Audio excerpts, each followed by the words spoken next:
अब हमारे बगल में ये खड़ा है, इसके पिताजी ही मेरे साथी थे, ये दलित है। हाँ। इन्होंने तो नहीं पूछा कि आप भूमिहार हैं, आपके साथ कैसे आए। सवाल यही खड़ा हो रहा है कि जिस दलित समाज को मंदिर घुसने नहीं दिया ब्राह्मण समाज, अब वो कह रहे हैं कि हम आपके बेटा हैं, आप हमको वोट दीजिए। और अतीत को गीजने से आज कोई फायदा नहीं है, हम आगे देखते हैं। प्रशांत किशोर नेता कब से हो गए? वो तो बिजनेसमैन है, वो तो लोगों को पैसा लेकर के चुनाव जितवाते हैं, बैनर पोस्टर लगवाने का पैसा लेते ये हैं। सवाल जन स्वराज का 5 एजेंडा बताइए सर। बिहार में अगर वो सरकार बनाते हैं तो क्या क्या करेंगे? फर्स्ट एजेंडा मेरा एजुकेशन है। 13 करोड़ की आबादी है, 7 करोड़ मतदाता हैं, और उस 7 करोड़ में अगर 1 करोड़ हमारा सदस्य है, अगर वही वोट दे देता है तो हम 47 सीट जीत जाते हैं। नमस्कार, मैं युवराज, आप देख रहे हैं डेमोक्रेटिक लाइव। देखिए, विधानसभा का चुनाव यानी कि 2025 के विधानसभा चुनाव से पहले जन सुराज के पार्टी ताल ठोक रहे हैं और कह रहे हैं कि बिहार में इन्हीं की सरकार आएगी, यानी कि जन सुराज की सरकार आएगी। लेकिन सवाल खड़ा हो रहा है, क्या जन सुराज सरकार बना पाएगी? इनके पास कितने वोट कैडर है, ये भी जानने का प्रयास करेंगे। सर, सभी लोग सवाल खड़ा करें, कहीं पुष्पम प्रिया चौधरी वाला तो हल ना हो जाएगा प्रशांत किशोर जी का? ये तो सबको सोचने का अधिकार है कि किसका क्या हाल होगा, लेकिन हमारा हाल वो नहीं होगा। हाँ। मैं किसी क्या से रणनीति है सर आपकी? हमारी रणनीति है कि हम तो पिछले 2 साल से काम कर रहे हैं ना।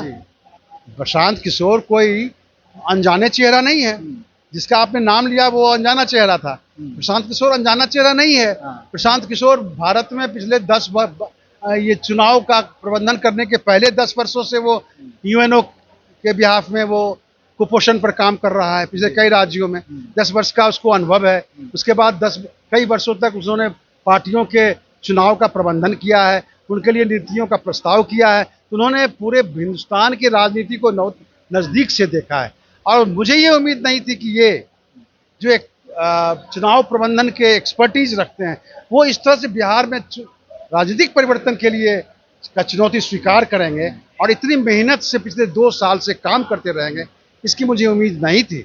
आज जो वो कर रहे हैं वो प्रशंसनीय है, उसकी प्रशंसा होनी चाहिए। सर, सवाल ये खड़ा हो रहा है कि प्रशांत किशोर जी जिस समाज से आते हैं, यानी कि पंडित समाज से आते हैं, जो कि हिंदू धर्म का, सनातन धर्म का सबसे सर्वोत्तम जाति माना जाता है, लेकिन उनके समाज के ही लोग बीजेपी को वोट करते हैं, तो कैसे प्रशांत किशोर जीतेंगे? लोग पूछ रहे हैं। ये तो हमारे संकुचित सोच के दायरे से ये बात होती है कि हम लोग किसी भी नेता को उसके जाति के हिसाब से देखते हैं, और इसमें कोई गलती भी नहीं, चूंकि पिछले 30-40 वर्षों से ऐसा ही हो रहा है। अब हमारे बगल में ये खड़ा है, इसके पिताजी ही मेरे साथी थे, ये दलित है। हाँ। हमारे बगल में ये खड़े हैं जो चंद्रशेखर आजाद रावण के साथ थे, आज मेरे साथ हैं। इन्होंने तो नहीं पूछा कि आप भूमिहार हैं, आपके साथ कैसे आए। इनके यहाँ हम संघर्ष किए 40 बरस, इन्होंने कभी नहीं पूछा कि आप भूमिहार हैं। सवाल यही खड़ा हो रहा है कि जिस दलित समाज को मंदिर घुसने नहीं दिया ब्राह्मण समाज, अब वो कह रहे हैं कि हम आपके बेटा हैं, आप हमको वोट दीजिए। देखिए, अतीत में क्या हुआ इस पर बहुत चर्चा हो चुकी है, और अतीत को गीजने से आज कोई फायदा नहीं है, हम आगे देखते हैं। आगे हम उनको बुरी भागीदारी देंगे, वो उनको क्या भागीदारी देंगे, वो हमको भागीदारी अब देने वाले हैं, वो हमको साथ ले सवाल जाएंगे। एक और खड़ा हो रहा है कि प्रशांत किशोर नेता कब से हो गए? वो तो बिजनेसमैन है, वो तो लोगों को पैसा लेकर के चुनाव जितवाते हैं, बैनर पोस्टर लगवाने का पैसा लेते ये हैं। सवाल तो आप मुझसे भी कर सकते हैं कि आप वकील हैं, नेता कब से हो गए। ये तो हमसे भी ये सवाल हो सकता है। वकील तो एक वक्ता भी होता है, चीजों को रखने का तरीका उनको पता होता है। अब पिछले 2 साल से ये नहीं है कि 10 साल का मेहनत होना चाहिए या 20 साल का मेहनत होना चाहिए। अरविंद केजरीवाल 10 महीने में नेता बन गए। वो आसाम में जो स्टूडेंट मूवमेंट हुआ था, उसमें वो भी ऐसे ही नेता बन गए थे। तो इसका राजनीति का कोई समय नहीं होता है। इतना काल का ट्रेनिंग होगा तब तुम इंटर्नशिप करोगे तब डॉक्टर बनोगे, ऐसा नहीं होता है। कोई क्षणिक समय में भी, अल्पकाल में भी कोई प्रसिद्ध हो जा सकता है। प्रशांत किशोर अल्पकाल में प्रसिद्ध नहीं हुए हैं। प्रशांत किशोर ने विभिन्न पार्टियों का क्रियाकलाप देखा है, नज़दीक से देखा है, चुनाव प्रणाली को समझा है, सभी पार्टी के पॉलिसीज का गहन अध्ययन किया है। वो एक पढ़ा लिखा व्यक्ति है। जन स्वराज का 5 एजेंडा बताइए सर। बिहार में अगर वो सरकार बनाते हैं तो क्या क्या करेंगे? फर्स्ट एजेंडा मेरा एजुकेशन है। स्कूली शिक्षा को हम प्राथमिकता देंगे। स्कूली शिक्षा को बिल्कुल हम नए स्टैंडर्ड पर ले जाएंगे, पूरा क्वालिटेटिव चेंज लाएंगे। उसके बाद प्रवासी मजदूरों की समस्या को हम हल करेंगे। उसके बाद हम कृषि के सामने जो सबसे बड़ी समस्या है कि उस कृषि के उत्पाद का बिक्री नहीं होता है, उसका उचित दाम किसान को नहीं जाता है।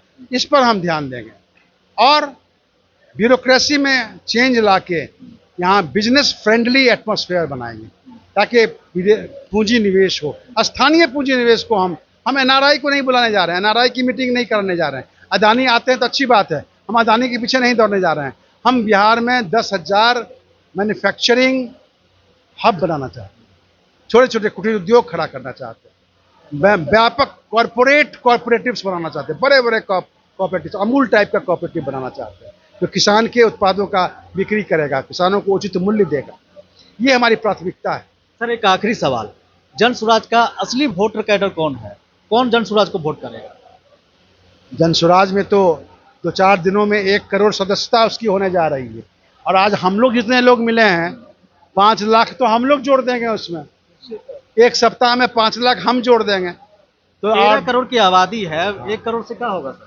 13 करोड़ की आबादी है, 7 करोड़ मतदाता हैं और उस 7 करोड़ में अगर 1 करोड़ हमारा सदस्य है, अगर वही वोट दे देता है तो हम 47 सीट जीत जाते हैं।